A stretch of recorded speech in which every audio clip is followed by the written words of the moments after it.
Carbohydrates அதாவது மாவுச்சத்து நிறைந்த உணவுகள் எடுத்துக்கும் போது நம்ம ரத்தத்தில் சர்க்கரை அளவை இன்ஃப்ளூயன்ஸ் பண்ணும், அதாவது கொஞ்சம் அதிகப்படுத்தும். அதனால தான் மாவுச்சத்தை குறைத்து காய்கறிகளை அதிகமாக எடுத்துக்கங்க அப்படின்னு சொல்லுவாங்க. ஆனால் சில காய்கறிகளில் ஸ்டார்ச் அப்படிங்கிற ஒரு வகையான மாவுச்சத்து இருக்கிறதுனால காய்கறிகளையும் கரெக்டாக தேர்ந்தெடுத்து சாப்பிடணும். இந்த ஸ்டார்ச் கண்டென்ட்டை வச்சு காய்கறிகளை ரெண்டாக பிரிக்கலாம்.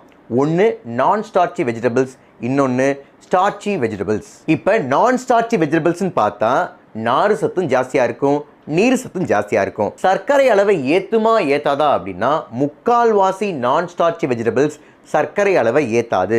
உதாரணத்துக்கு கீரை வகைகள், அவரை வகைகள், வாழைத்தண்டு, வெண்டைக்காய், பாகற்காய், புடலங்காய், பீர்க்கங்காய், முருங்கைக்காய், சுண்டைக்காய், கோவக்காய், சுரக்காய், சௌ சௌ,